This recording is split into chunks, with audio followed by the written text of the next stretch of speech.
Happy Sunday morning, everybody. Welcome.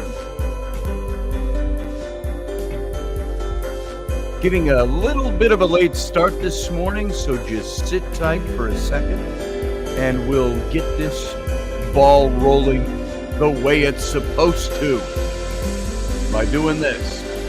Hang on.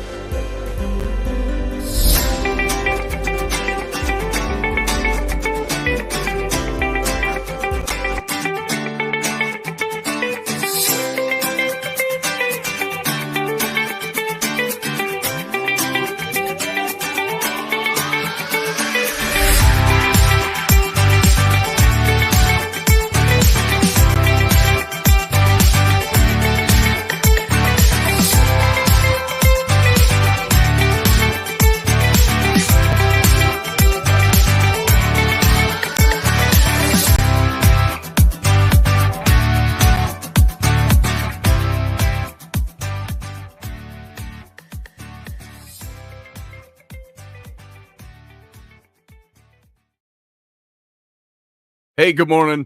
Hope you all have your coffee. I do. I'm a little flighty in my head this morning, but here we are. We're starting a few minutes late. 10 minutes late? Where's the time go? It was just 2 minutes to 9 when I sat down, and I realized that last night I prepped everything to announce that the show was on this morning and what time and the links and all of that. And then when I just sat down 2 minutes to 9, I realized I never posted it. I think I was tired. I was falling asleep here at my computer around midnight when I did that. And here's the big news of the day. I was composing a little happy anniversary letter to my wife. Today, the 27th of October, is our 17th wedding anniversary. Now thank you, Louis Boyce, and thank you, Roger Rabbit. I appreciate that. Not everybody knows that yet, but you do now if you're listening. And I was composing that, and I put it up, and by the time I was done, it was about 12:45, and I was falling asleep. And I absolutely forgot to hit enter on promoting this morning's show. Now, I know y'all kind of know Sunday mornings we do this. Even when we've had a rough week and we've missed a few days in the week, we always do Sunday morning. So there it is. And I've got a little image here that on my social media, I put this image up. It's nothing you haven't seen before. But it was just done for the anniversary this morning.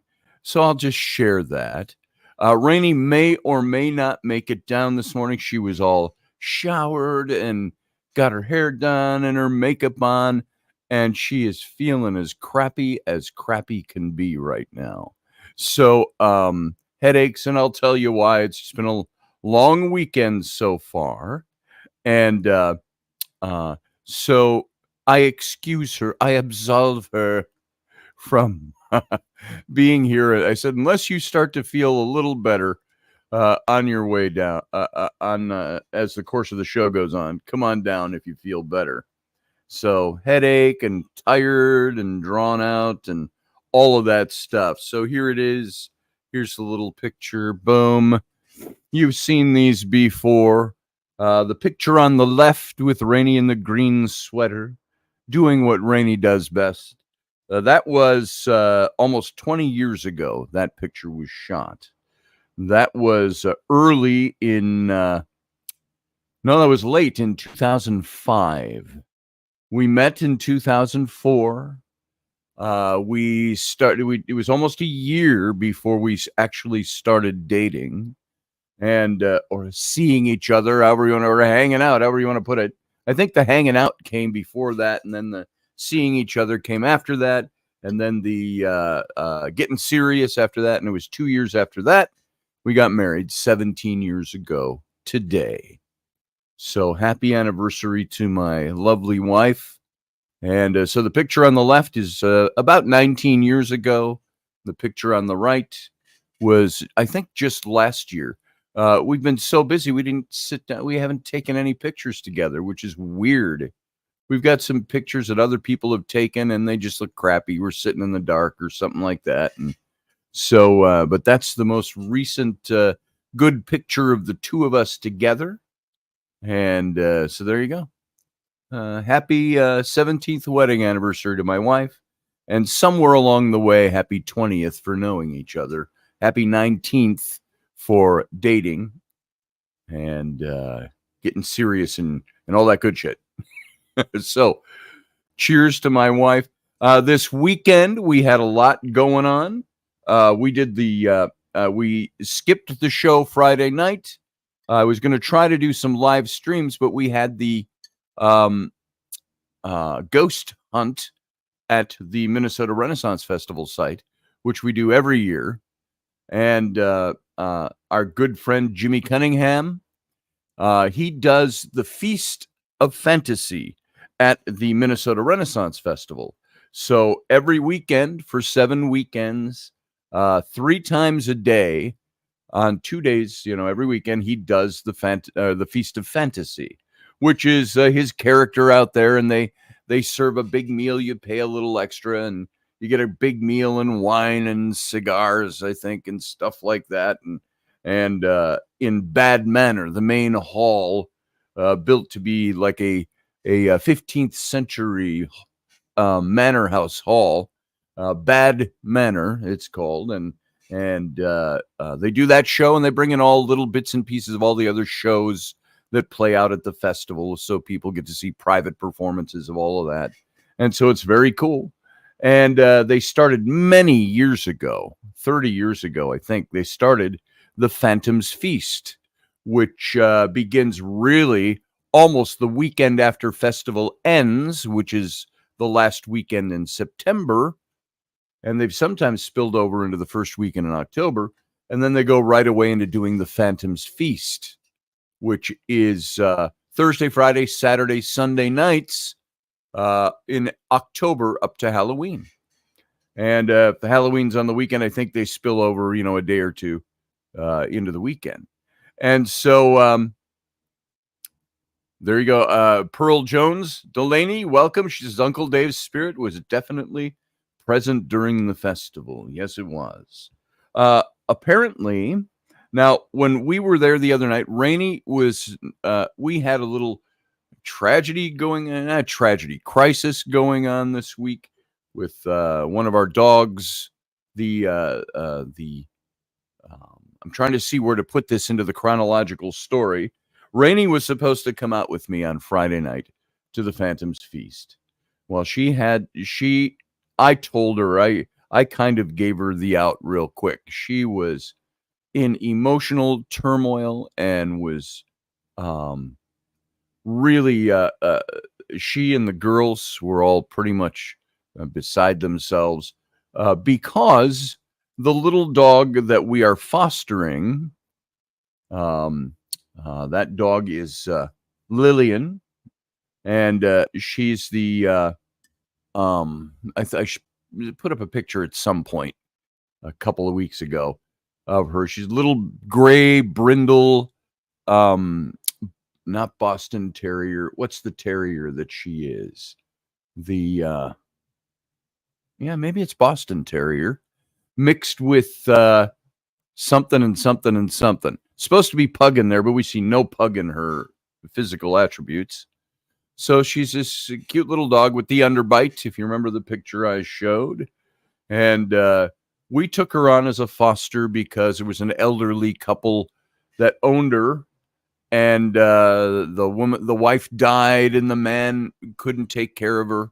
And so she went to a rescue, and we took her on. Now, she's 6 years old, never been trained, ever. Nothing.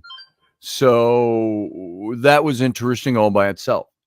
She is a nervous, having learned bad habits for 6 years kind of dog. She was bitey, and you try to put a leash on her, she'd bite you, try to bite you.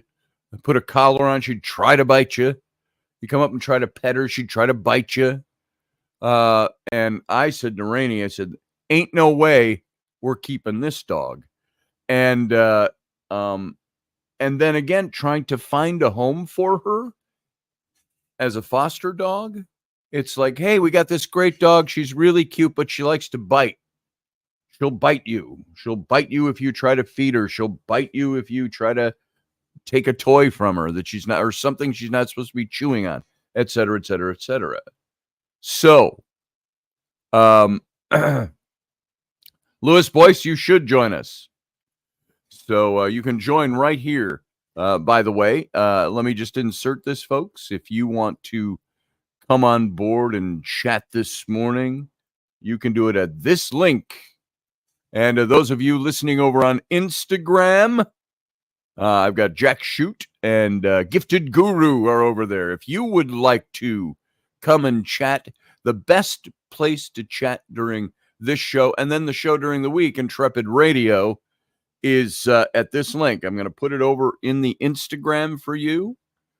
That link is where you, well, now that's to call in. Sorry, over on Instagram, that's the call in link.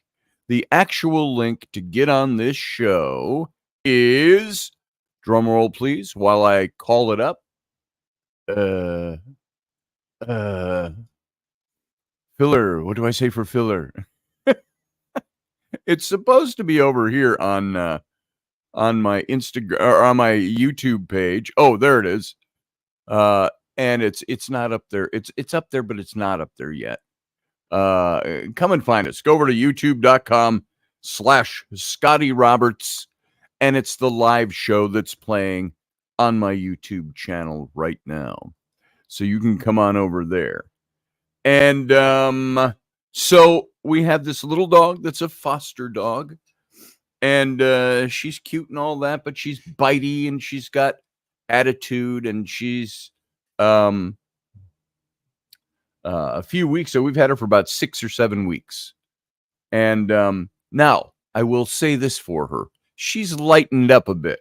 Once she got used to us, Rowan always takes her in her room at night, lets her sleep with her. She cuddles with Rowan. Rowan's been kind of her pet. And she's gotten pretty used to things. Not so bitey anymore. I talk to her. I've talked strict to her, and the dog, and I have talked gently with her.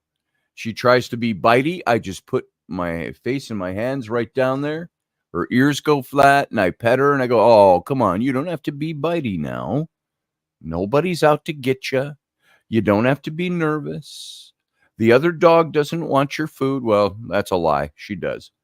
But, and she's slowly but surely kind of coming in. Now, the last week, she was getting sick. Like Wednesday, she started throwing up everywhere. Threw up all over Rowan's bed and room that night. then started throwing up all over the house. And of course, what do dogs do? They don't throw up on the kitchen floor where it's tiled or the wood floor where you can wipe it up easily. They always hop up on the sofa and go all over your pillows and your sofa and your. It's like, get down off that sofa. Oh, it drives me nuts. Animals. And so she was throwing up for 2 days, wasn't taking any food. She's not throwing up food, just throwing up her whole system, bile and junk like that. And she was getting very lethargic. So Rainey called the vet. I said, give her a day. Let's see what happens. Maybe she's just sick. Well, it didn't clear up. And by what morning was it? Friday morning, Rainey ran her into the vet. And I want to here. I'm going to call Rainey and tell her to tell the kids upstairs to bring something down. Well, so the vet, they kept her. They did all the X-rays and the barium and all that, to get the visual, and they find that she's got a blockage. Let's see if Rainey picks up, so I can. Hello. Hey, happy anniversary! You're on air. Yay! Happy anniversary. Hey, could you send one of the kids down with that little baggie from the vet? Oh, yeah, I don't know where it is. I'll see what I can do. Okay, we're talking All about right. it. I was going to show him. All Okay. right, I love you. Say hi to everybody. Hi, everybody. There you go. She's Yeah. not feeling good. I love don't you. feel good today. Happy anniversary again. Happy anniversary. Okay, stop talking to me now. I just want you to know you look really good in the shower. Thank you. Sure. You look just like you did 20 years ago. Oh, yeah, Totally. All right, I love you. I'll talk to you later. Bye. Bye. All right. So there was a baggie of stuff. Well, here I'm jumping ahead of myself. I got to show you something. So the doc called us Friday afternoon and said there is an obstruction. There's a piece of a toy or something down in her stomach, and it's totally blocking her stomach to her intestines. It's even the barium was sitting in a ball in her stomach, and it wouldn't leak through into the intestines. So something's blocking. Well, what do we do about that? We say. He said it's too big. She's not going to pass that. So it came down to this. We had already at that point had about $700 for just Friday's work into the dog, hydrating her, doing all the tests. And he said, well, here's the bottom line. It's going to be about $2,500 to do the surgery. And I find out about this through Rainey, because I was out running errands and doing stuff, and I came back and Rainey's bawling and the little girl is bawling. And Ellery was at school, so she didn't hear that. Rowan stayed home and went to the vet with Rainey. And so they're all crying and they're all upset. And then Rainey told me this is the case. And I said, you've got to be kidding me. And we do not have an extra $2,500 sitting on hand. And it's like I like to tell people, we are not impoverished, but we are broke. We're always broke. You know how that goes. We're not in poverty. We don't look like we're in poverty. We have a nice big house. We have a huge, enormous big yard. And we live in a great neighborhood. But the way the economy's been, as you know, without lapsing political, we have here. I'm going to take the picture down. We have there's never anything extra. There's never anything left over. We're just broke all the time. And then, of course, when you get ahead, what happens? Well, we had to put 4 new tires on Rainey's car. We had to do my car, the muffler. There's a hole in the muffler, or it's probably coming off by now. So I got to get work done on that, or I got to crawl underneath and see if it's even able to tape up. So that just proving that there's always something, isn't there? to take up the extra money that you do have. And I'm just noticing how bright that is. Let me step over here for a second. I'm just going to turn off this big overhead light because it's so bright. There we go. And so, as life goes, and always seems to go, there's never anything extra. You know how that is. And so that's why I'm doing extra things, doing the tattooing, Raini's doing extra stuff. She does the tumblers and all that. We do that kind of stuff to hopefully get ahead and build that new house or get that new car. We both drive 20-year-old vehicles. And so you know how that goes. We're all kind of in that boat to a certain extent or another. So a vet bill of $2,500 for a dog that we've only had for 7 weeks, that is not our dog, that is a rescue dog that we had no intention of ever keeping, we suddenly are thrust into this cataclysmic decision. And the choice was, you do the surgery or we put her to sleep. That's the kindest thing to do. And now, in a world that's filled with animals and dogs and cats and creatures of every kind domesticated, you start to justify in your mind saying, what is the kindest thing we can do? Well, the kindest thing would be to give her the surgery. What's the kindest thing to do to my family? Well, that's to let her go. The rescue fostering organization that we got yes, we did, Steph. That's what I was just getting to. The fostering organization, the rescue, was a small rescue, no money. They could maybe have gotten us $100. And we tried a couple of other places. They looked for us at organizations. There's just too much of it out there. As a matter of fact, at the vet yesterday, we saw there was another little a puppy, a Australian, an Aussie, the sheepdogs, the shepherding dogs, and had some kind of skin disorder where she was losing all the fur on her face and her paws, and they were treating her, but the treatment was too expensive, and the time it would have taken these people a year of doing stuff for this little puppy every day, and they were like, we can't keep it, put her to sleep. And so they left it there, and all the staff at the vet clinic was like, no, we're not going to put this little puppy to sleep. And so that puppy's in their back room. We got to meet her, and the girls played with her a little bit, and she's there putting her through the treatment. Australian Shepherd. There you go, Carlene.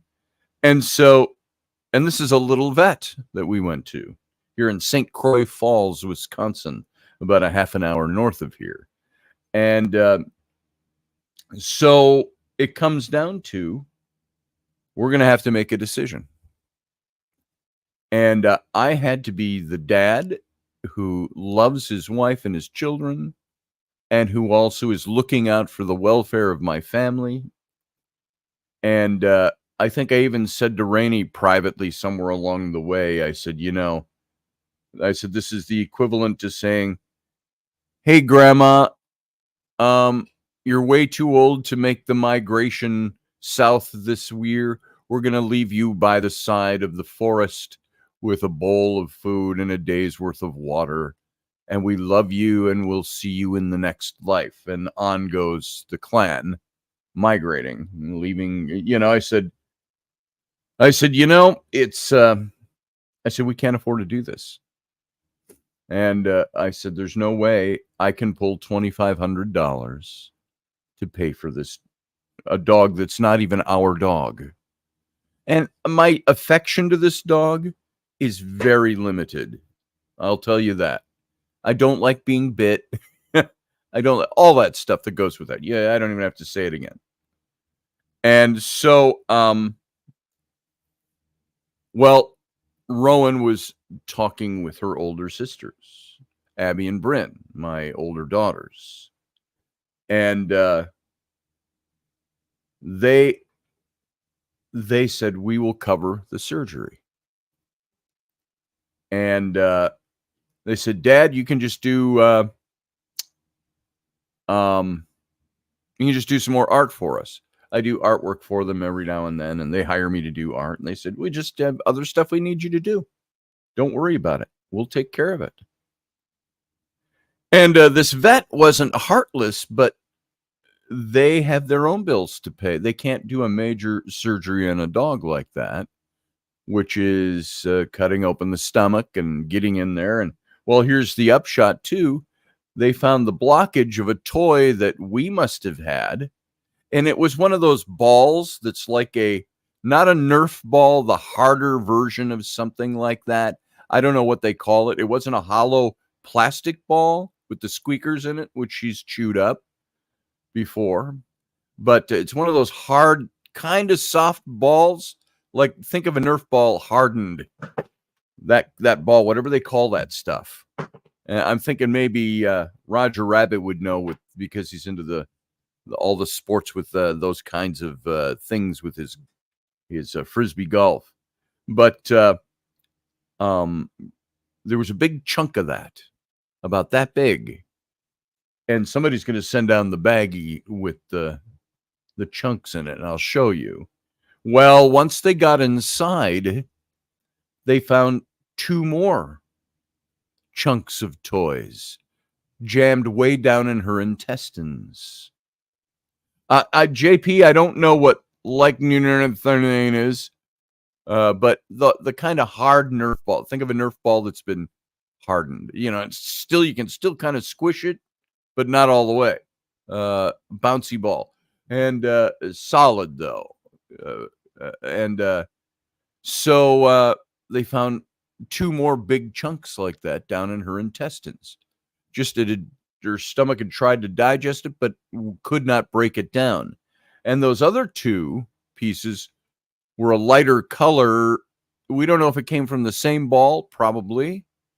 But 2 of them were a pale yellow and one was kind of a greenish color. So the one in her stomach. So all that to say, the doc said it took a little longer. We had to, he says, I gave you a price. He says, it's not going to be quite that much. He says, once we were in there, we were able to work it all out. And so the total bill for the vet with the $700 from Friday plus came to just about $2,800. And instead of 25 plus the 700. So my daughters said, just tell us the amount. And I said, well, here's what it is. And then I said, look, I'm going to go online first. There are these crisis credit cards you can get for veterinary and medical and stuff. And Abby replied, oh, I already sent it. So there it was in my PayPal card. And they sent the amount to cover even the PayPal fees. So my daughters rescued us from rescuing the dog, because we just did not have the money to do that. And maybe we would have if we weren't going to pay the house payment and hadn't gotten the tires for Raini's car and did all that work. So there it is. It's supposed to be the other way around, I got to tell you, but it's sure nice to have daughters who are in a position to do something like that, because I couldn't do it for them if they needed it. God knows. It would have to be a certain day of the month. And if that day passes and I've used that money for something else, it's gone. So, yeah, Roger, it's like a Super Ball, he says. The multicolor tells me is marbled bouncy ball. They're like a solid hard rubber. Yeah, that's kind of what it was. So Lillian is now home. And the hardest part has been giving her pills. we've got to give her pills. And the doc was even talking about it. We stood for a half an hour on Saturday when we picked her up. The doc was the only one in small practice. He says, small practice. He says, that's why I'm here on Saturday. And he said she bit at him when he tried to give her meds, and he found a way to do it. But last night we spent an hour trying to get her pills. And then, you have to back everybody out. Okay, everybody clear out. Let her calm down. Now this morning, and she wasn't eating yet, so you couldn't just wrap it in a piece of food and give it to her. This morning, she's feeling like eating a little bit. The doc said it might be a day or two. Well, they cooked her up, and we're supposed to now feed her for the next week or two. Very bland diet. Lean burger with all the fat drained off and a little bit of rice. And no rich foods, no treats, no nothing. And he said, and no rubber bouncy balls. So this morning she was hungry enough. She hasn't eaten for almost 4 days. She lost 10 pounds. She was 36 pounds when we got her. She was 26 pounds at the vet on Friday. And so they got her, and Raini and Rowan were up there kind of cheering.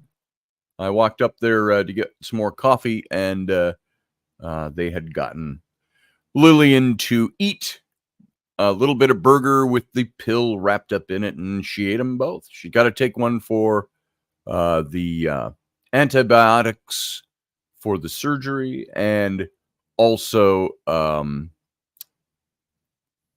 what else was it? Oh, painkillers. And and now she's not supposed to jump up on things or jump down from things. She has to wear the cone of shame when she's not around people, when we're away from her. And even going outside, she can't just go outside. We have to put her on a leash and bring her out in the backyard. And you got to carry her out because she can't do the step. And so the kids are, Carlene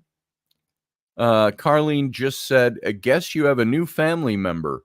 I'm going to tell you this. I'm just going to be the dad, the kind of head of household type of situation here and go, well, now that we've got a $2,600 investment in this dog, now we didn't come up with the cash, but I've got to do work. I will do work for my daughters. I will be paying for that. And happily paying for that, but doing illustration work for them, and it's for all the different things they have. I've got a picture around here somewhere. I'll show you if I find it. Something I just did for them a few days ago, and or last week, and so I said, consider that. They said, Dad. They laughed and they said, just do some more illustration for us. And so that's how that's being paid for. So I said, I guess with a $2,600 investment in this dog, we are probably going to keep her. And so we got too much into her at this point. And so she's getting used to things.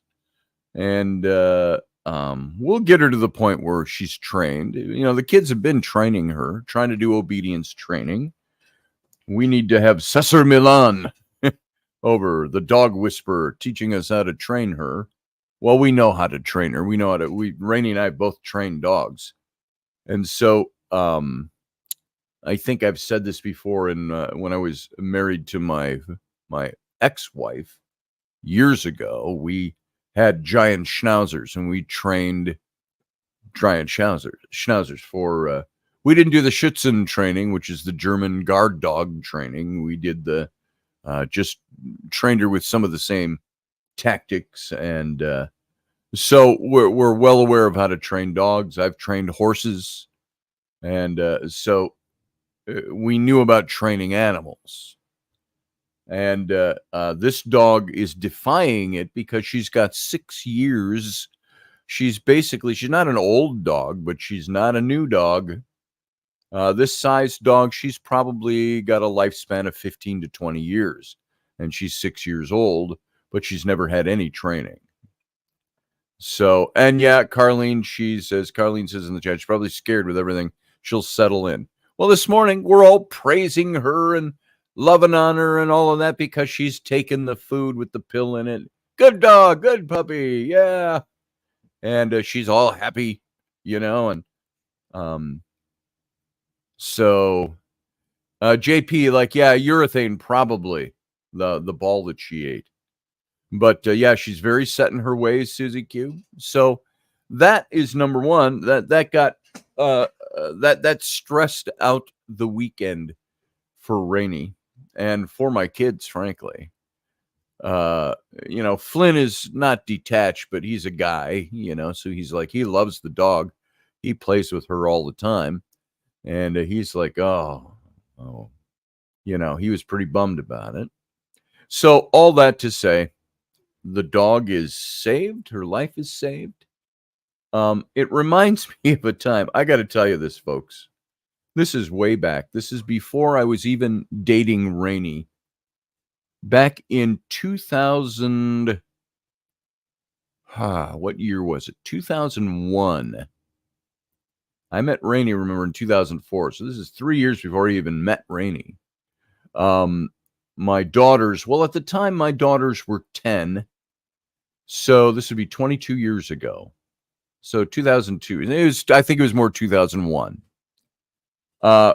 We had a rat that I had gotten. I had a, let's put it, we'll just, no nonsense, an amazing wild weekend with a young woman that I met at the Irish pub.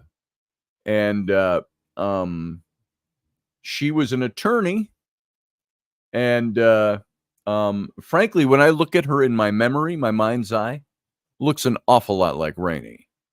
She just had short brunette hair, and but built just like Rainy, pretty like Rainy. And she was an attorney. She worked for one of the counties in Minnesota on the prosecution, and we spent the weekend together. And she called me one day and said she had this beautiful silvery blue. It's a blue, I think, is the species of rat. Very intelligent, beautiful. And did you know that rats are some of the most intelligent of the species? I don't know if it's intelligent of the rodents. They're smarter than dogs. But so she gave me a silver rat. And I said at the time, I said, a rat from a lawyer. And I said, there's something funny in that, and I'll figure it out later. And suffice it to say, we encountered each other a few more times, and we knew each other for a while. That was the weekend Sam was born, as a matter of fact.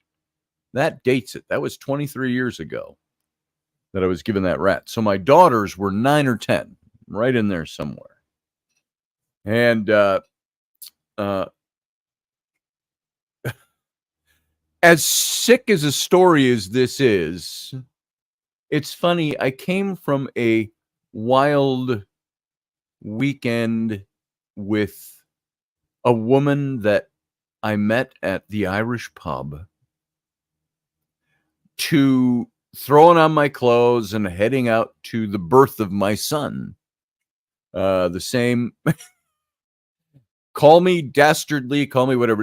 We were already divorced. We were in the process of divorce. We had been separated for over a year. And so my ex-wife, I insisted that I was there for the birth of my son. And so I was there. And don't judge me. It's 23 years ago. And it was not an illicit affair going on or anything like that. We were already separated and divorce was filed and all of that. It just wasn't finalized. And it wouldn't be for another year after that date. I did not realize how long those things take. But so we got the rat. We brought the rat home. The rat loved my little girls. They took her out, this silvery blue, beautiful rat. And she had a little aquarium they'd put her in with the screen top on it, So all the little bedding and things in there for the rat. And this was back during the custody hearings and divorce process. And at that point, I only had my girls for the weekends. And they would come on the weekends during the school year, and then the summer was supposed to be elongated, but it went on another year. So they would come on Friday afternoons, and they'd walk, and the rat would be on the glass, standing up, waiting for them to come in. Intelligence. And was so happy to see them. They'd rush right to her, take her out. They'd play with her. They'd sit on the sofa watching TV, and the rat would be on their laps, just that kind of thing. A beautiful creature. And I'm telling you this story to say there's only one other time I encountered anything like this. And maybe this was in my girls' memory when they took care of the dog yesterday or Saturday, was she started developing the rat lumps, and then we had it checked out. We took her to the vet. Sure enough, she had cancer. And the doctor said, well, I can remove that. If you don't, she might live another month or so. And so we took her in. And I remember that cost me the better part of $1,000 on a rat, which I find out subsequently really only have 2 to 5 year lifespans at the most. 2 to 4 years, I'm sorry. And I thought, I just spent $1,000 on this rat. But my girls were so happy that I did. And I just remember that feeling you get in your heart of saying, I didn't do this because it was a smart financial decision. I did this because it was for my girls. And it must have made an impression on them when they were 9-10 years old. And I remember when that rat died. Eventually, she died not even a year later. She died, but the girls were holding her and cradling her, and they would trade off. Can I hold her for a couple of minutes? Because she was dying, and you knew it. And I don't know what it was. You can all fill in the blanks for me here if you want. But there was a moment where they're sitting there, and the girls had their heads together. They're looking at her. They're holding her, and, singing to her. And the little rat, she's laying kind of on her side and her back, and she turns and she puts her little paw up on, I don't remember if it was Abby or Bryn, on her face, and held it there, and then passed away. And the girls cried, of course, and we buried her and all of that. So, suicidal squirrels. What did I miss, Morgan? Squirrels are surprisingly smart. Yeah, they can't cross streets. Yeah, why did the chicken cross the road? To show the squirrel that it could be done. And my cat Bob Saget, as you know, is at war with the squirrels in our yard and in our trees. We've got all kinds of big maple trees in our yard and other kinds of trees, and the big privacy fence. And they sit up there and they holler at the cat. You know how they screech. The squirrels, they look at her and they screech. Well, that's the one. She got one of them. That's the one we found splayed in our garage, laying on the floor, like the cat. Bob Saget, Father, look, I have brought you a gift. I have given you this squirrel, this nasty squirrel who I hate. All squirrels must fall under my claws and my teeth. I have given it to you. Here is your gift. Now, there was no blood or anything. I don't know what she did. She obviously killed it, but it was almost ceremoniously displayed on our garage floor. When I walked out in the morning, it's like, here, Father, I have brought you a cat. I brought you a squirrel. I'm like, Bob, come on. Just don't kill animals and bring them in. And you go out the side door of the garage at any given time. There's right now out there, and I got to pick them up. We got to rake leaves. Of course, all the leaves are falling now. And there's a couple of birds out there. She captures birds and eats on them. And it's like, don't eat the bird. Just, do we not feed you?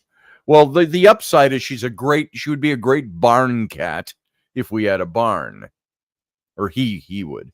And we, at one point a couple of weeks ago, I was walking through the side yard in between the side of our yard, the maple trees with the privacy fence behind them, and the garage, that little strip of side yard.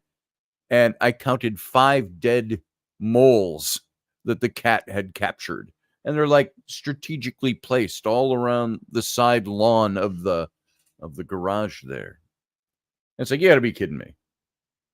And the skies are gray. What did I miss? Carlene says, I had a squirrel that kept coming to me. It needed help, and she knew to keep coming to me till I got caged into a rehabilitation. And JP says, and the skies were gray? I missed something. Something I said or something somebody else said. Suicidal squirrels, Morgan Snow says. So, yeah, our cat's Bob Saget the Killer, the great mighty hunter. So, anyway, all that to say, I was probably going somewhere with that. Talking about the rat. Oh, that's how we got on squirrels. And so I did that for my girls. Maybe that is embedded in their memories, part of who they are. And I said all the leaves were fallen. I wouldn't have said the skies were gray, JP. I'd have said, and the skies had a Novemberine essence about them. So, but the things that you do come back to you. I'm not saying this at all to praise myself or my own having done things, but I thought about that. And I thought, there are things that we can do to injure our children and build little private traumas in the back of their brains for the rest of their lives. There are things we can do that do just the opposite, that put things into their minds and it stays there for life for them. I look at my son Sam, and I look at my twin daughters, and Randall got it. There you go. JP says in the chat room, Randall says, a warning to other moles. Yeah. She's going to start putting skulls on stakes in the backyard. The mighty Bob Saget, the mighty squirrel hunter, the mighty mole killer. You can be a mole killer. I don't think a mole hunter. That doesn't. You're a mole killer, but a squirrel hunter. There you go. Mermania Daniel's here. He says, I had peanuts and it would, I fed peanuts and it would hang around the trees in my front yard. Then he disappeared and I learned that my neighbor was feeding it cashews and traded up. Where'd my squirrel go? Is feeding it peanuts. Well, I've been feeding it cashews over here. So, yeah, the squirrel moved up in the world. That's funny. So, I think my daughters just did the same for their brother and sisters by saving the life of Lillian 2 days ago. So that was done, and it's done, and Lily is here, and she will probably be here forever until we've got to keep squeeze toys out of range of her. And if she did that, I think she did it out of probably the nervousness of being in this home, having been raised in a different home with elderly people that didn't train her ever.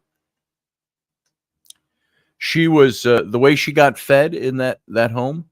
Much I don't even know who these people were. It was an elderly couple that owned her. The wife died, and they had never trained her. The wife died 2 months after they got her as a pup. And the husband was left for a few years. Too elderly, infirmed, couldn't train her. Little dog. Dog would eat off his plate and try to bite him, I guess. I would imagine when he tried to stop her. Pooped and peed all over the house because he didn't have the ability to get up and train her to go outside. So we struggled with that, you can imagine, the first week she was here. No, we do not shit and piss in the house.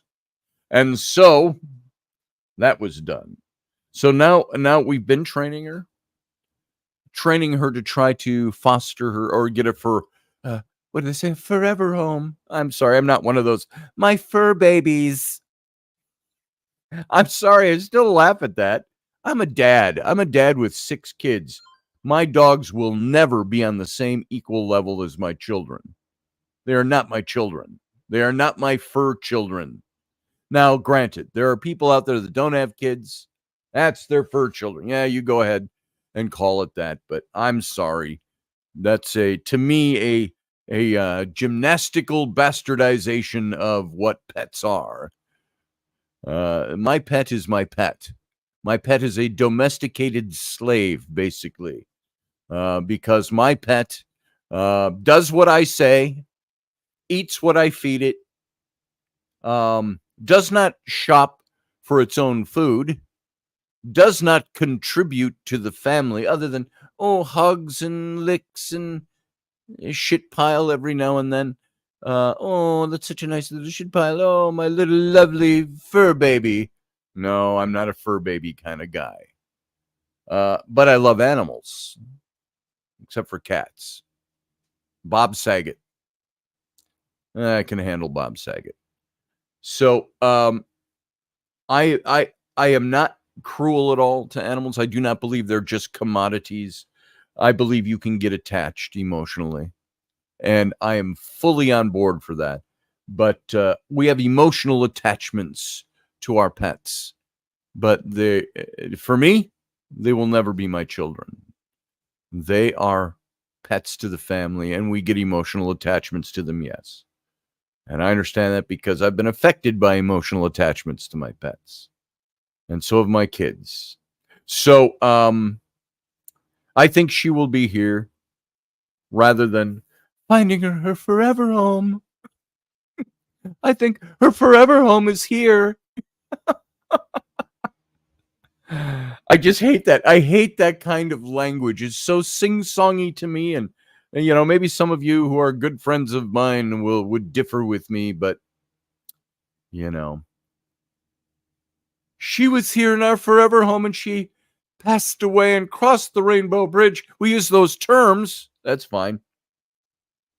I believe that if there is a heaven that is inhabited with animals, I believe, if you want to wax theological or spiritual, God loves animals. He made so many of them. Run, rabbit, run, says Daniel, Mermania. She found her forever home. Thank you, Carlene. I think you said that just to tweak me. So, I believe that if you are looking at this on a spiritual level, and you could take it into religion, you don't have to.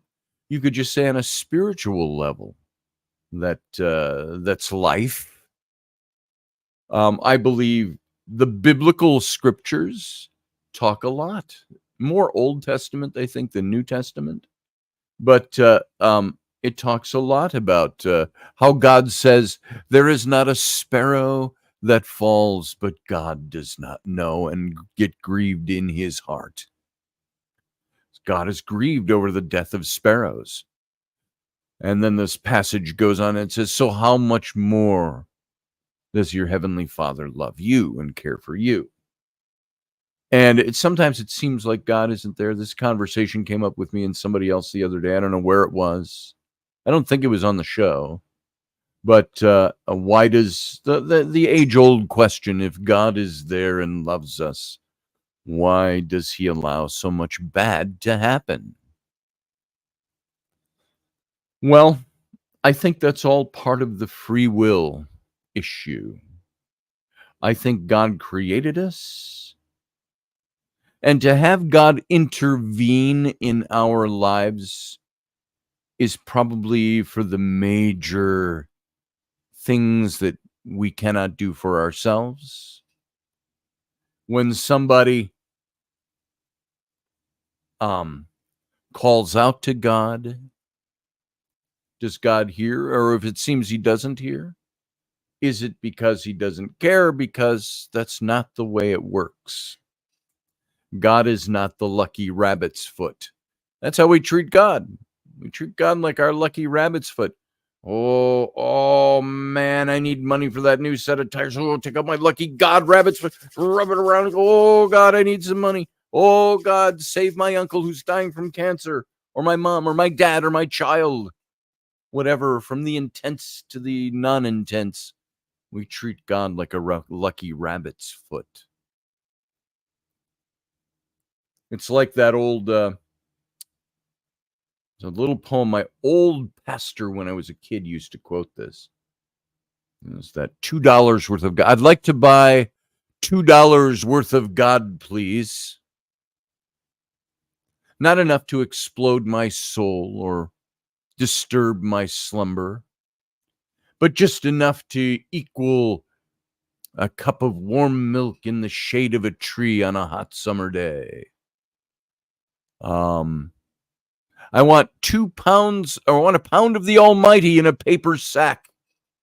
I would like to buy $2 worth of God, please. And I think that's the way we treat God. If you're a believer in God, is God really something that is real to you and matters? Or is he the lucky rabbit's foot that you got to pull out when, I'm in crisis, I got to call out to the God I never call out to for anything else? I never lived my life like somebody who believes in this God, but I sure need him right now. Where's my lucky God's foot? I got it on a chain on my keys somewhere. God, my lucky rabbit's foot.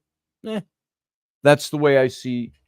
I think that's why when it comes to prayer, I tend to be more reticent. I back off a little bit from it because I say, sometimes it's what's going to happen is going to happen. And no amount of prayer or supplication or faith is going to change that.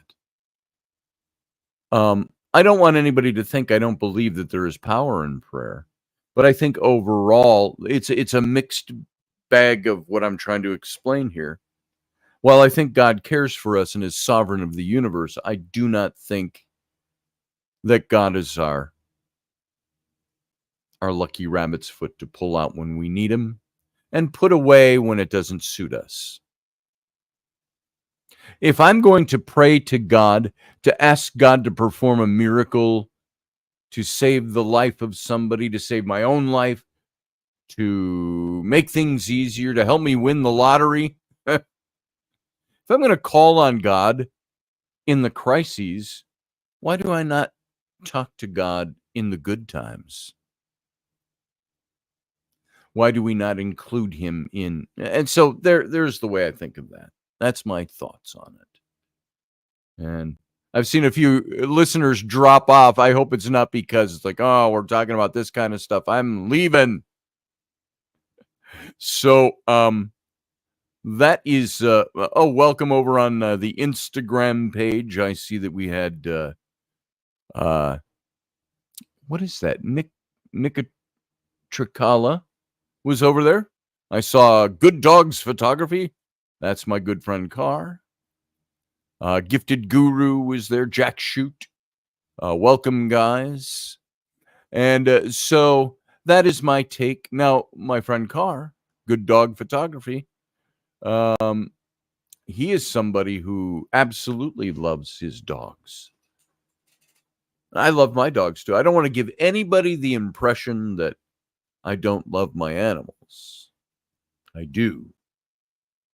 But sometimes you're forced into perspectives that you have to take. And so there it is. Daniel says, though there was this one time when I ended up kayaking in wintertime in a small craft advisory and could not make it back to the mainland as I was tiring. So I called upon the Kali. I don't even know how that's Kaylee. I called upon the Kaylee. She answered. I made it back to the mainland. As the side effect, I'm no longer bothered by cold weather. There you go. And you know what? I've got to admit, too, that I think there are times where it's very beneficial to pray and to call out to God. So, if I seem contradictory on that topic, I am. Because I'm stating one case and saying this is the way I feel about it, but I'm also stating that there's this that happens as well. So,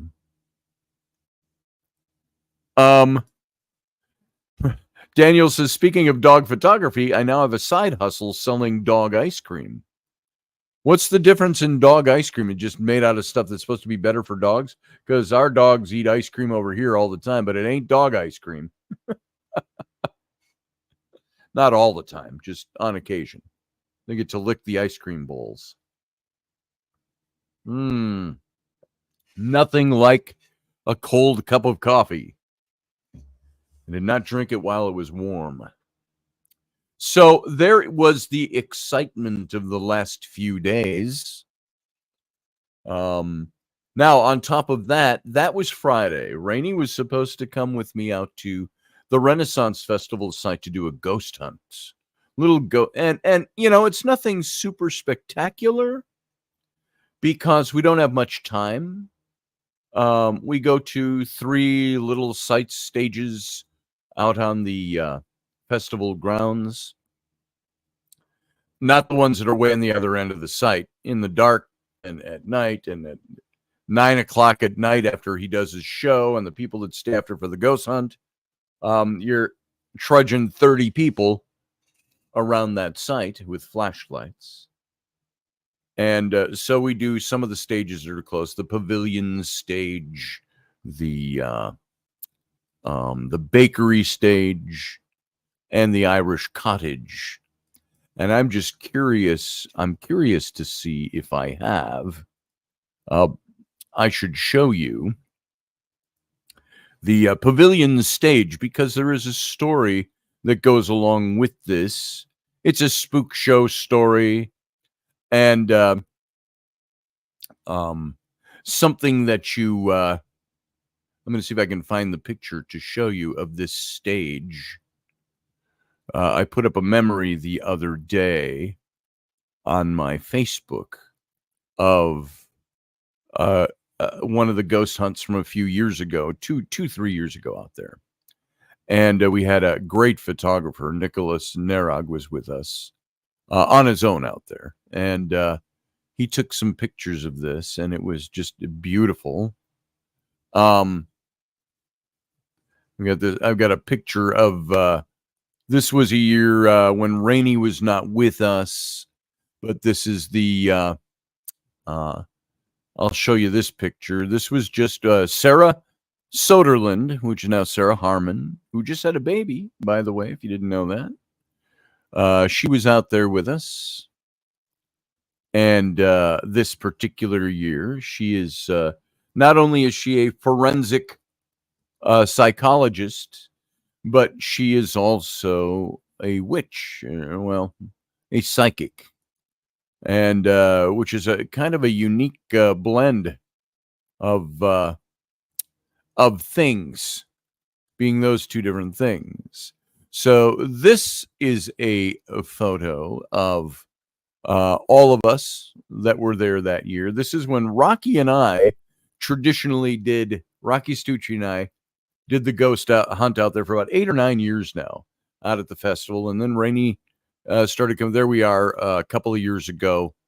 That's me in front, Sarah off to the left in the picture, and Rocky way off to the right. And Jim Cunningham, who runs the show, behind me, and then an associate. Why is his name skipping me?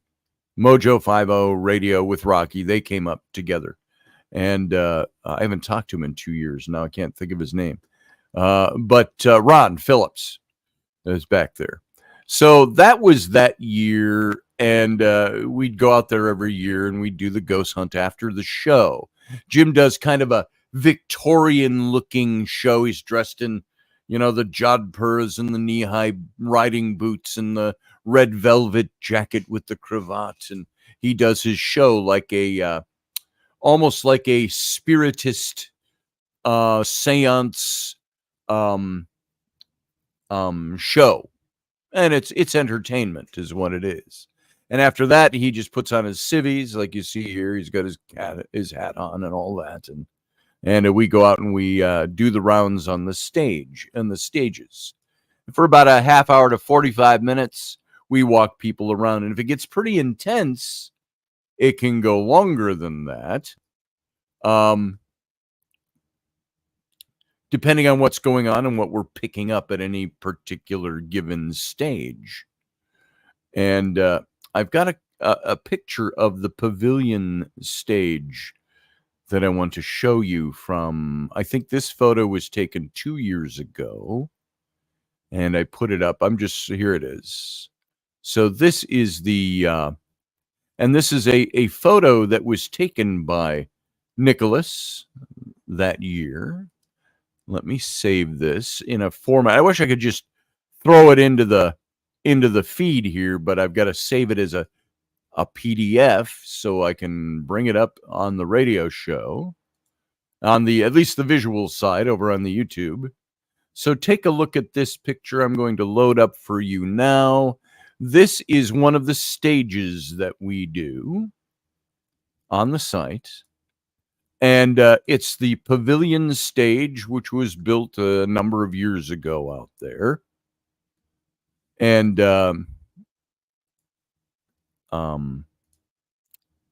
there is a story that goes with this. Let's see. It's trying to share my screen. That's not what I want to do. I want to load up a picture. There we go. From my computer. Here we are. So this picture loading up now is the pavilion stage. And the pavilion is an open air stage with a second floor and the spires. And it's all open air upstairs as well. Here it is. This is the picture Nicholas took of the pavilion stage out at the Minnesota Renaissance Festival. And while it looks it's way out in the open, it's really not. There's buildings all around here. And to the right of this stage is the jousting track. And so we would go on the little stage in the center where you see the light in the middle of this picture. That's us up on stage. We had our lights on, doing some investigating work. And up on the top, you see it's open air and it's got the railings around there. Well, there is a story that there were some kind of new pagan-y type of kids who thought that they would have some fun and try to summon some kind of spirit at the Renaissance Festival grounds. And they did, according to their story, and they didn't put it back. It's like taking out your toys to play and not putting it back. They couldn't put it back. Now, if you are not a believer in this stuff, it's all going to seem wacky to you guys. But if you believe in the power of prayer and the fact that there are spirit beings out there, divinities, darker forces, that's what they had summoned up. And it was not something very good. And they could not put it back. And there were older pagans out there who had had some experience in this kind of thing that were called on to, in a sense, drive this thing away. And this had to be about 25 or 30 years ago that this happened. And I know some of the people who were part of this. And I just put up a post about it the other day. Again, this memory, and there were people I was there. And the thing was so powerful, this darker entity, that they couldn't put it away. They couldn't banish it, in other words. So they ended up banishing it to the upstairs of this pavilion stage that you see pictured here. I don't know why that was where they placed it. All I know was they had to drive it, and that's where it ended up. And they blockaded it there, whatever the spiritual language is for the blockading of spirits like this. And that is where it stayed to this very day, because they could not banish it. And these people will tell you it's still there. Uncle Dave, bringing Uncle Dave into this mix now, had encountered it once. There is a story that Jimmy tells during this show, and we're standing on this stage, and everybody's seated in the benches there, as you see in this picture. Jimmy tells the story of one of the safety services guys. In the later years, the rules were made where you could not be on site after hours. There's a campground down below for all the entertainers.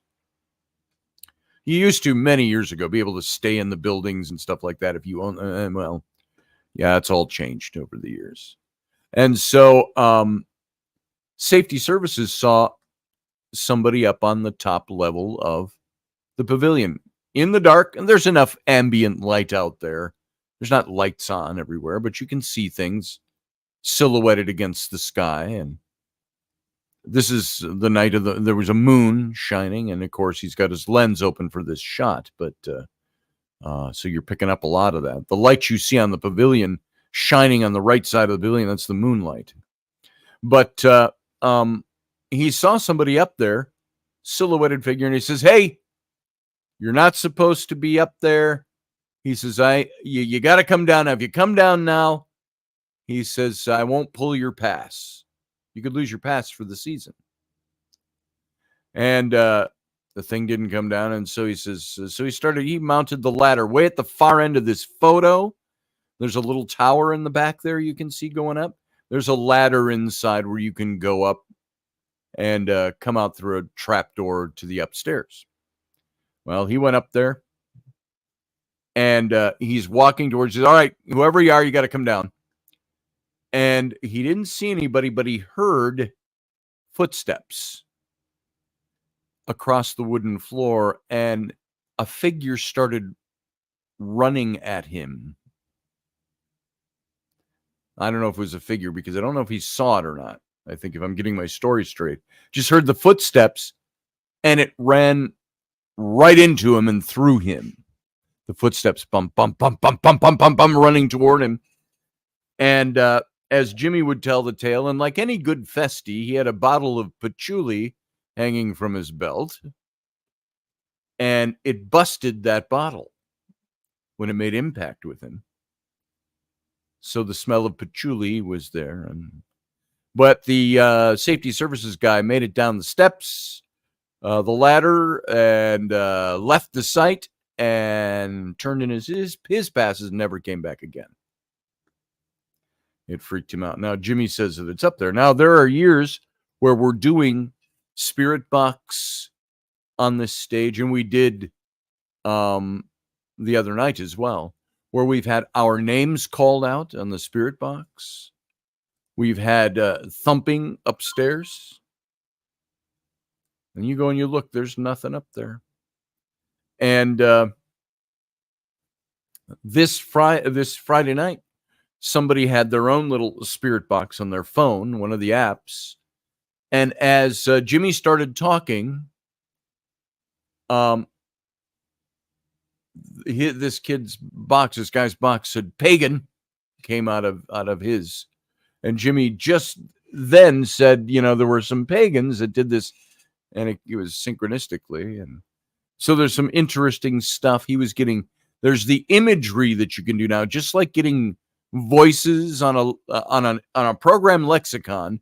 It'll pull up voices that are made, and now they can use AI pictures, and it will create quick AI pictures of the things that are coming out of the spirit box.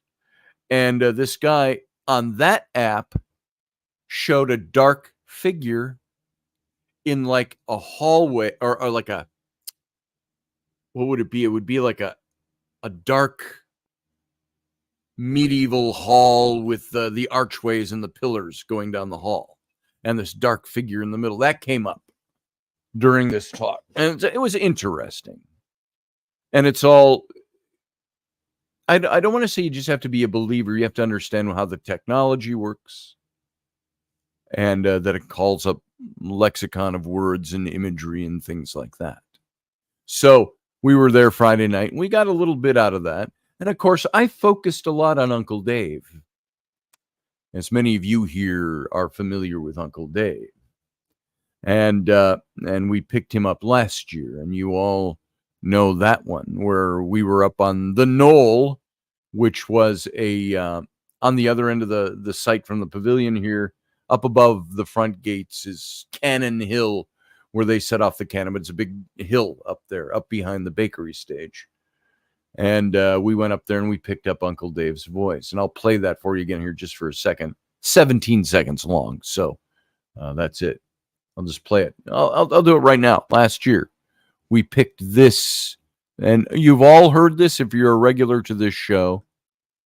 But turn up your sound because you'll want to hear this. If you haven't heard it before, I'll play this for you, and I'll play it again if you want to hear it. Play it a couple of times so you can hear it. But this is me standing with the spirit box, seeing if we could contact Dave. And Raini is filming it. And after we picked up the voice, Raini said, "Did you hear that?" And she says what he said. And as I'm repeating it, it says something else. So twice.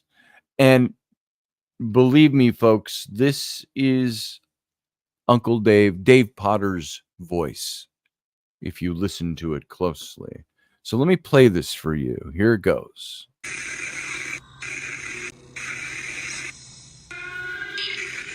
Dave, I love you, brother.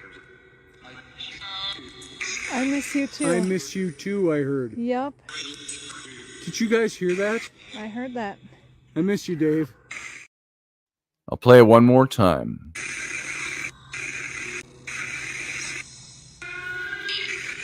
Dave, I love you, brother. I miss you too. I miss you too, I heard. Yep. Did you guys hear that? I heard that. I miss you, Dave. So, as many of you have heard before, hearing this thing before, he said there was another sound that went over the top, but you could hear his voice say, "I miss you too."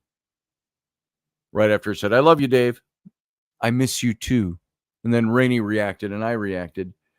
And then as I was repeating what Raini said, he spoke again and said, "I love you too." So that was right. That wasn't here at the pavilion stage, but that was up on the hill. Now, there was something very interesting that happened. We went to the bakery stage. We picked up a lot more voices at the bakery stage. We asked, first of all, with the spirit box going, is anybody here? Who's here tonight? We are. We're here. We're all here. A voice came through. We're all here.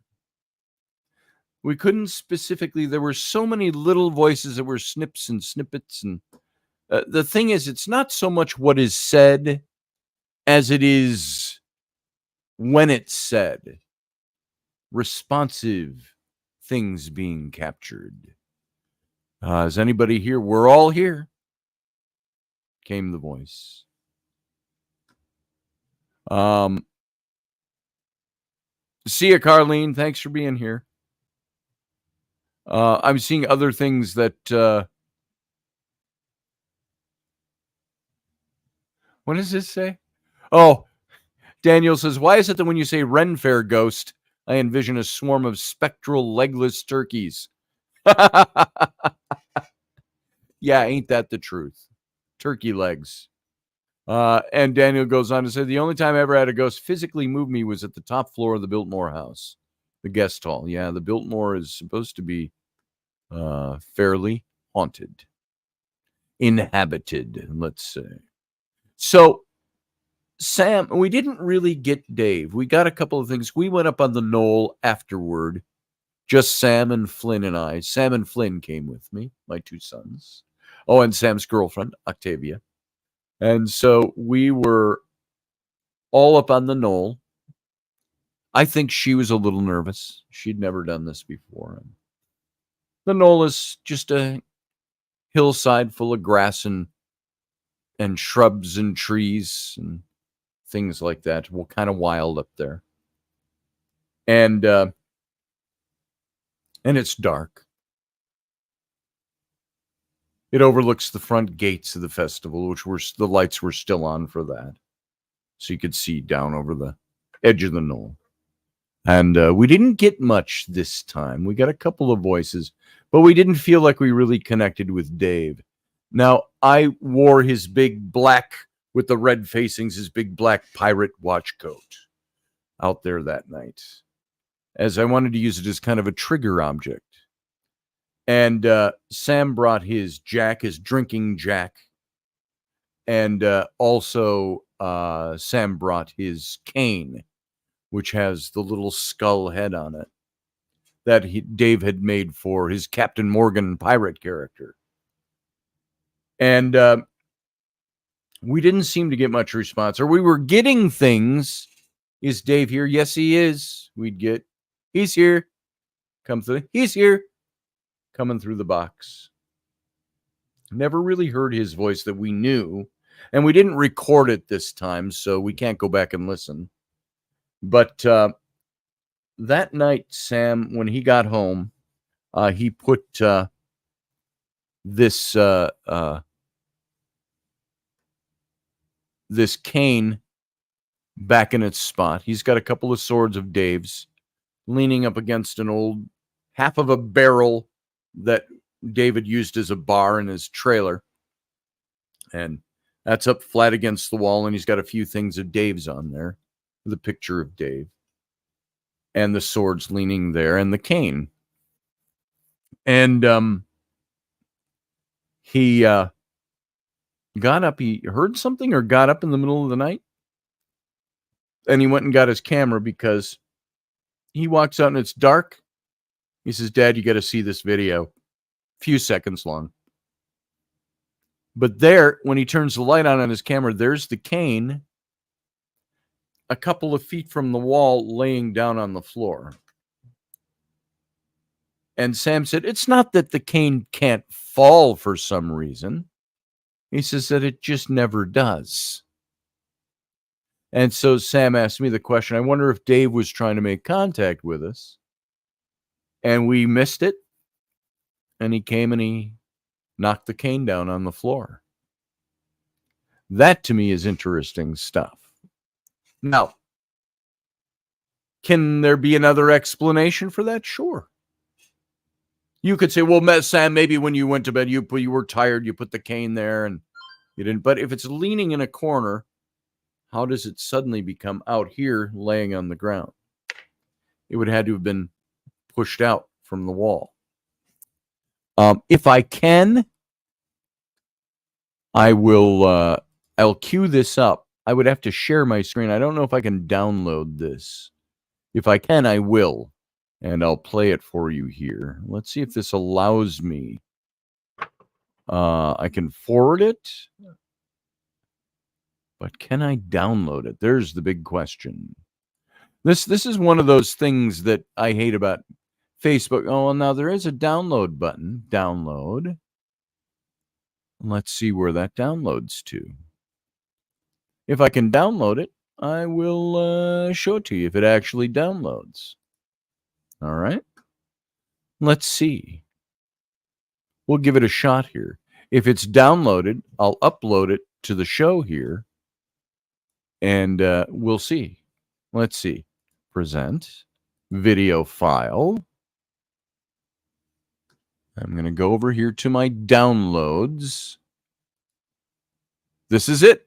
Okay, it did download for me. It's very short, folks. So I'm going to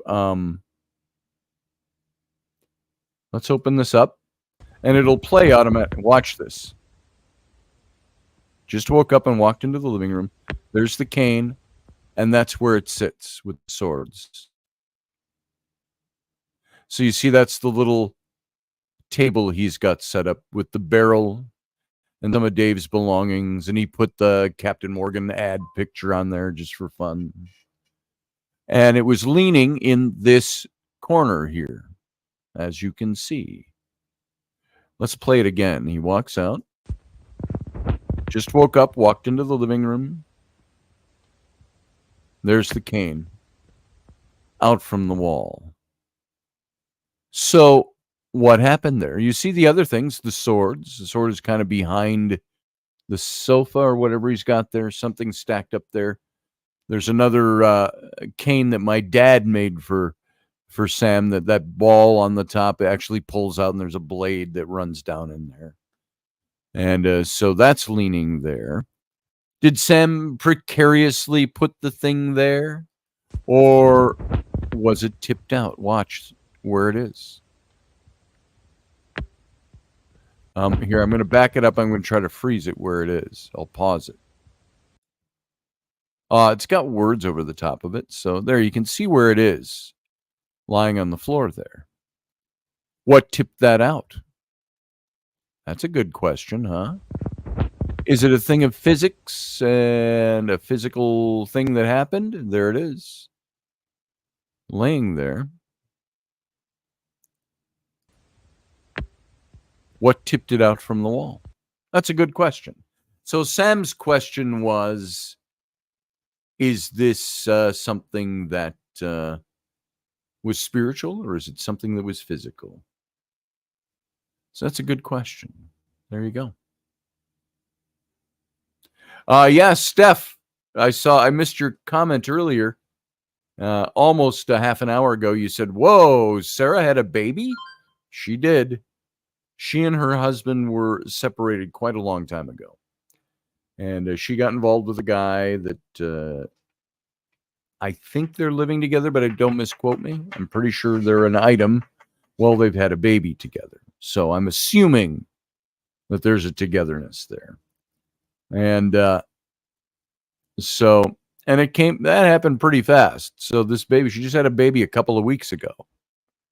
So, or at least 9 to 10 months, she's known this other guy. So there you go. See, she did have a baby. Yes. She was very quiet about it. She wasn't hiding anything. She just wasn't speaking openly about it. So by the way, the whole story about the Phantom's Feast was the Friday night event. On top of the dog event, which Raini I could tell she was not up for it. She's like, and we got to go do this event. And I said, look, honey, if you don't want to go, don't go. I'll have Sam with me. Flynn wants to come with. We're fine. Just sit home. And, of course, sitting home when the dog was at the vet overnight does no good. But she just wasn't up for it, so she didn't go. And you realize the last hour and a half has all been explaining why, roots from explaining why Raini wasn't here this morning. Didn't want to come down this morning. She doesn't feel good. Then yesterday, she had a scout event, something that I helped her out with. Her scouting event was the little drive-through hayride here in town, where several groups can come and put up a spooky show out down on the riverbank by the Apple River here. All the old oak trees and things, very cool sight. And they drive the thing through, and so it was pretty cool. So she set up one for the scouts. You're pretty typical. We took a bunch of cardboard earlier in the week, and we cut out 13 gravestones and painted them all gray. It's just flat, but I painted them. We made them look three-dimensional, put names on them and cracks in them, and funny sayings on them and stuff. And we put them all on stakes and drove them into the ground because the hayride goes by. You can't tell it's not a 3-dimensional gravestone. And we took all kinds of lights and ghouls and things like that up on staves and, stuff like that. And so it was kind of fun. And so we did all that. And we had to break it down last night, too, in the dark. There's no lights out there. So it's, by your headlights of your vehicle. Everybody's breaking down their stuff. And so we wrapped it all up, put it away. And by the time we got home, it was about midnight. And it was like done. And so she's tired out from a couple of different things. And I told her she could come down if she feels any better before the end of the show. Have not seen her yet. I have not seen the baggie with the dog stomach contents in it. It's not gross unless you think about what it is. It just looks like 3 bits about that big of those rubber balls that were chewed up and the dog tried to swallow. So we've got to be extra vigilant now with the dog to make sure she doesn't have toys like that to chew up anymore. Find things like that. Thank you, Steph. Congrats to Sarah. Sarah, if you're listening, congrats to you. So, yeah. So that's what has gone on here over the last, that's just a couple of days out of the life of the Roberts family. That's what happens. And so that has precluded Raini from, though she looks really good this morning, she is kind of out of it. If she wants to come down, she can come down. And all of you send her a quick message. Say, come on down and get on the show. Say hi to us. But it's our anniversary today, which will be spent probably just in the calm today. And we'll do something later on. But I will just text her right now and I will say, you need to come down. So, I love these text messages I get. Just had a new one pop in. Diana, I'm Alice. This is my new number. I just got back from the gym. Are you free? I'd like to buy you a CU ... So probably a cup of coffee or something. So let's see. Are you free? I'd like to buy you a cup of coffee. So I always delete those, or I mess with them. I go, yeah, this is Alice. And then they don't know what to say. I'll just put, sure. You know what I like. There you go. There. Okay. Sent to Diana, trying to scam me. It's not a Diana. I guarantee you. So, I have no idea what some of this stuff is. So I'm just looking for Raini so I can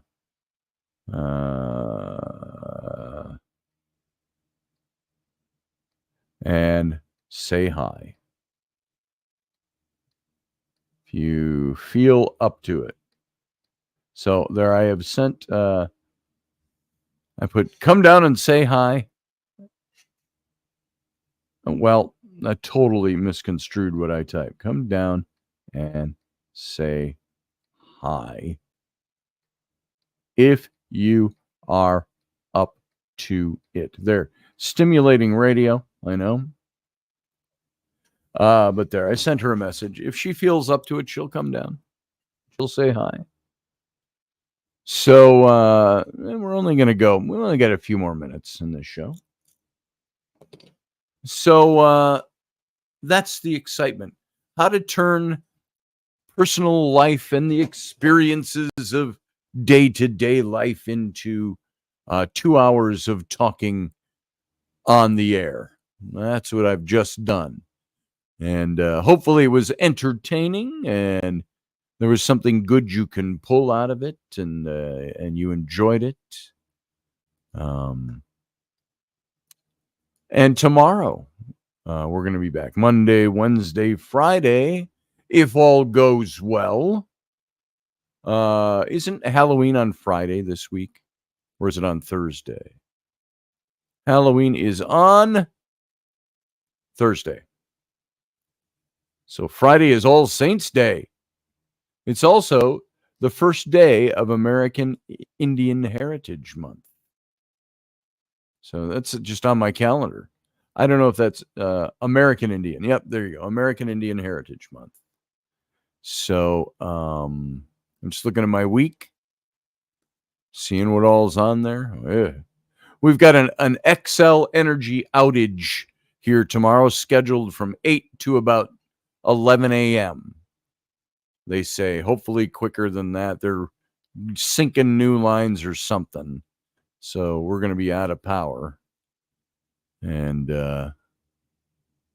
by the way, here's one other picture from the ghost hunting. This was, again, a couple of years ago. That picture, this one here, of the pavilion stage. That same night, we had Nicholas took this picture of me at the little Irish cottage. Now, the Irish cottage out at the festival is all stages and entertainment and stuff, and as you all know. But at the same time, there are some other sites that aren't quite just the fantasy level entertainment. It's other things. And this little cottage was brought over from Ireland. There's a lot of the building of this cottage. And this is one of those kind of living history spots on the site. They've got a little barnyard connected to it out on the green there. And they've got animals, and you can go in and they cook in there and play music and do all kinds of, people kind of live in there. And it's a neat, you can walk inside that at the Renaissance Festival and sit with these people that are doing the show in there. They'll tell you stories, they'll sing some songs, but it's very quaint and quiet, and you feel like you're in an old Irish cottage from a few hundred years ago. And this is me outside that cottage right there. There's shutters on the windows. And we heard some things banging around on pots and pans in there that year. So it was an interesting thing. And so there's the little Irish cottage. We've got our lights shined on it, of course. You can see it's out the festival site. There's a big tree right there in the front yard. I can't remember. Is that an oak tree? I can't tell by looking at the picture. Where's my glasses? I can't remember if it's an oak tree or a maple tree that's out front. I can't tell because I can't make out the leaves, but I'm looking at the branches. You'd think I'd know because I've only walked by that tree for 30 years without really taking note. So Daniel says, remind me when you have time, Scotty. I had an experience the other day that was somewhat unique. I have discussed that in my past ability to channel the spirits that suffered traumatic deaths, mainly roadkill type of things. I was driving down the road past a dead deer. The energy entered me with a bonus. She was pregnant. Hey, now that's interesting. You'll have to tell that tale. You can call in and tell that tale too if you want. Got a few minutes left here. That story and experience. But the Irish cottage, we tend to talk about the spirits, some of the materials of this little cottage that were retained. This is probably a late 19th, early 20th century cottage that they do the show, the little Renaissance era reenactments in. And it's fitting. It fits out there. Except it's got a tiled roof, you see there, instead of thatched. But This is a interesting little cottage. It's got its own energy. You feel it. What of that is imagination or psychology? I don't know. But you get a feel about this place. I've always had a very positive, gentle feel about this place. We talk about the Fae, the fairy folk here. And so it's a neat little place. That was one of the places we were on at Friday night as well. So we make this kind of round of the certain stages that we do. And, just for the fun of it, I wonder if I can show you something that's another. I had put up a post that has a satellite picture, or I don't know if it was satellite or airplane. I think it's satellite because it's right overhead, but a satellite image of the festival site, which is kind of fun to look at.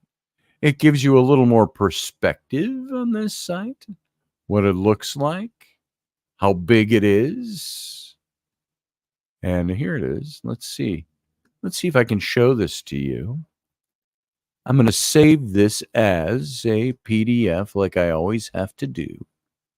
So save as PDF. Put it here where I can find it. Save it. Save. Boom, boom, boom. Let's upload it into the show. And I'll show you a couple of things here. Just because it's kind of fun to look at. It puts it in perspective. It's a visual to put some things in perspective for you. Let's see here. I'm going to get rid of that. And, I just put it up. Sam's video of his cane again. Uncle Dave's cane. But that's not what I was trying to do. I'm not trying to do that. I'm trying to present a photo. And this is the Renaissance Festival grounds right here. And I've mapped out places where we have done the ghost hunting. I'm going to take down my little banner here because it could obfuscate some of the picture. Here we go. There is the Minnesota Renaissance Festival site.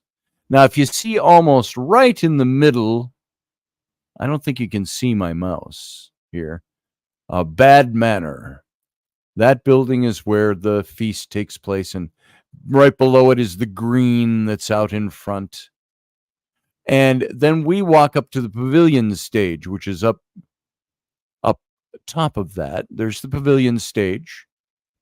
And you can see the jousting track running alongside it. Now, keep in mind, as you go back here to the back end of the fair, way up on the top and all of that, that's down the hills and all these lanes and everything running everywhere on the left side and the back side. And then we'll go from the pavilion stage, we'll go back down, and instead of we go around the end of the track, and we stop at Irish Cottage, which is the bakery stage. Do I not have it labeled here? Oh, there it is, Irish Cottage. If you look to the right of the pavilion stage, go around the bottom of the jousting track. It's right there. There's a little arrow that says the Irish Cottage, and there's some greenery around it. That's the Irish Cottage. And then we'll go from there down to the bakery stage.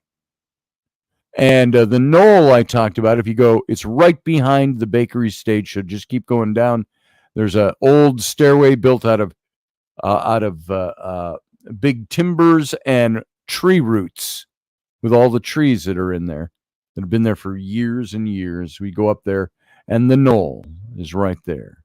And you see the main gate is down there, so the knoll overlooks the main gate. That's kind of, and the rest of all of this are all the other stages, all the other shops, all the other little pubs that go all the way around to the right, all the way up to the top, all the way around. It's pretty crazy there. And if you saw some videos that Rocky and I did a few years ago. Way over on the left side of this map, you'll see the Hobbit Hole. And behind the Hobbit Hole, they've built in a staircase, big wooden staircase, modern by standards. And then you can go down into the secret garden, which is the fairy garden down there. And total opposite side of the map is the Legends stage, where Puke and Snot used to perform. I think they still do. Joe Kudla had passed away a dozen or more years ago. Had made that act famous, and then he's got a replacement now. But they do their stuff on that stage. So there you go. That's the festival site. That's what it looks like. It's just fun to show it. Puts it in perspective. Big place. And it all sits on the top, as you can see by the light brown or the tan colors all the way around the bottom and the right side. It all sits on a big quarry. And the whole place is a big oak grove. Most of those trees are big old oak trees that you see there in that picture. There you go. That's that. So, anyway, go back here to those two white buildings look like they might have 5-degree or more slope to their roof. Secret Service wouldn't be able to handle covering someone there. That's right, Roger Rabbit. That's right. Bad Manor is a very cool old building there. It's the main hall. It's built to look like a feast hall. As a matter of fact, if you go over and you watch John Ward's and my video we did 10 years ago now, for that show that we were proposing, we filmed a little bit on the Renaissance Festival site to use as back setting. And we were inside Bad Manor at one point, and you could see it in the background and one quick other clip there. But I may or may not have a photo of Bad Manor. Let's see if it's in my files. Bad Manor. Nope, not coming up. So, unless it's somewhere else. So, Bad Manor. I'll type it in one more time. Oh, maybe I do. It's a shitty picture of it. It's taken somebody's picture with a flash in the dark. So, yeah, that doesn't work. But, so, yeah, these buildings are all pretty cool old buildings, made to look old. Well, they're old now, 40 to 50 years old, most of them. But they were built as like movie sets to look like a medieval village or Renaissance era building. And so these old buildings are really very cool. And you've had hundreds of thousands of people pass through this site. Here, if I go to Bad Manor online, I know I have a bunch of old pictures of my own, just not readily available. I'm looking to see if he's got some of the pictures of this place where it's all lit up. There's a panoramic shot of it. There's an interior shot of it. There's Jimmy in front of Bad Manor promoting the Phantom's Feast. I just saw a really cool shot of it here that might be worth looking at. That's a nice picture. All right. But it's tiny. I don't like calling in those tiny shots so you can see them. So let's see if there's a larger picture of it. Let's see. There's a beautiful picture of it with a sunset in the sky. Or no, that would be sunrise from the position you are looking at it. Here's that same picture, only larger. This photo is of Bad Manor out on the Renaissance Festival site. It is an impressive old building, and it's done as stagecraft to look like an old building from the Renaissance era. You could go back as far as to say it's also something that could be medieval from the looks of it. And let me load that picture up for you. This is where we start the show. This is where Jim does his show, and there's a hall inside. I'm not sure. I don't know the etymology of the name Morgan Snow, but I think it's just back in the day, 50 years ago when they built it. They it's the part of the theatrical and comedy of some of the place and the entertainment. Let's just call it Bad Manor. It's a manor house. Let's go on Bad Manners. So I'm pretty sure it was something to that effect. That's what we will call this. And here is not saved. It's not. It's showing, but it's not coming up. Let me just resave that again so I can show it to you. I don't think I need to. It's supposed to have been saved. It did not save as a PDF. And I thought it did. Let's do that again. That's why I couldn't see it. We'll save it one more time. Save PDF. And now we should be able to present the photo to you. This is the place where, and there's a lot of energy in this building. Trust me.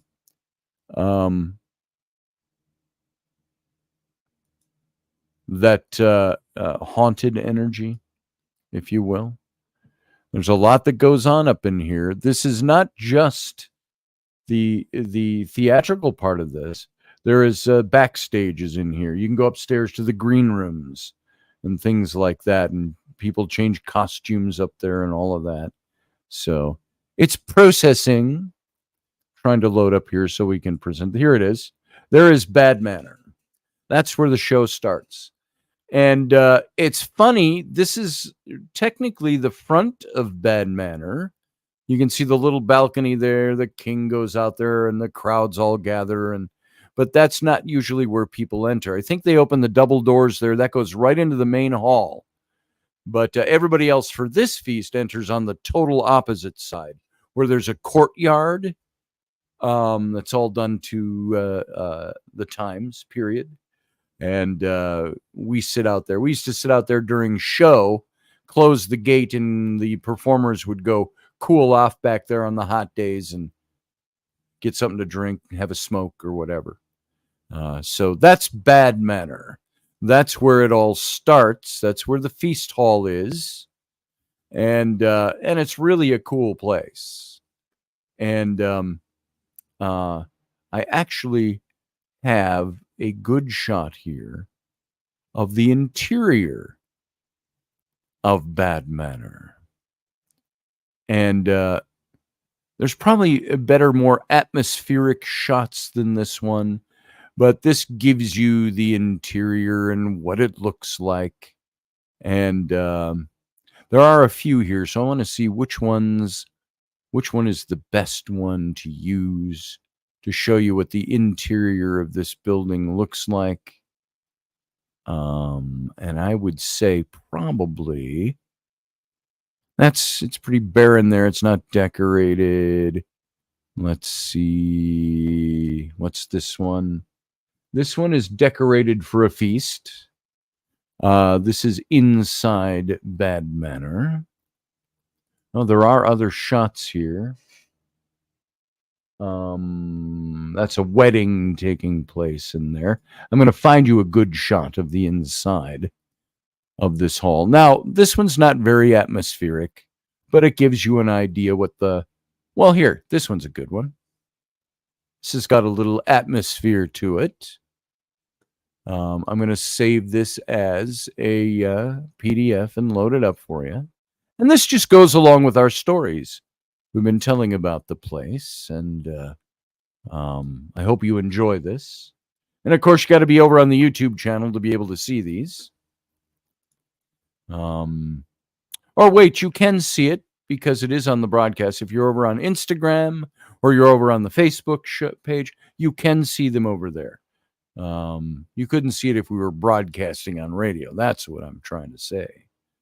So I'm going to present this slide, and from my computer, of the interior of Bad Manor, which is in this mix somewhere. There it is. Okay, loading it up. Now, this is inside the feast hall. There are windows, old windows that open up to the courtyard that are made theatrical to look like old windows and to the outside, but they're mostly shuttered during the shows. Here you go. That's looking out that front door out onto the little balcony and the stairway, and that's the feast hall.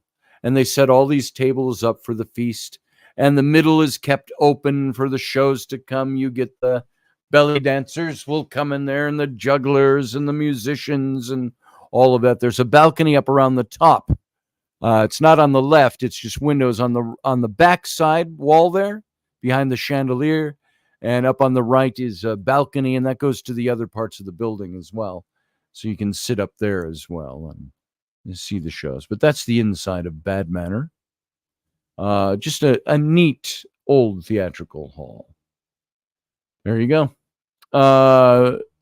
Daniel lives in a there's a Forest of Virginia near Fredericksburg. There's an abandoned Renaissance fairground that I believe only ran for one season.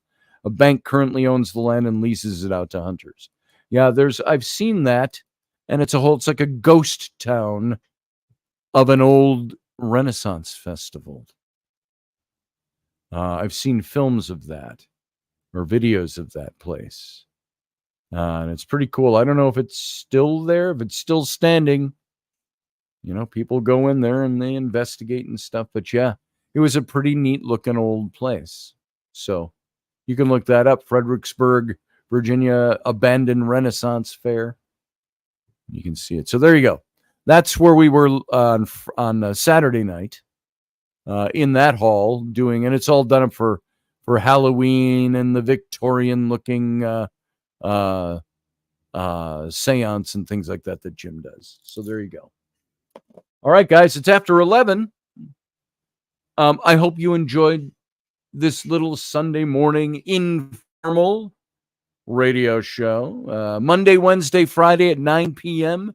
is the Intrepid radio program, or as we're just calling it now, the Intrepid broadcast, since we're not on the radio waves right now.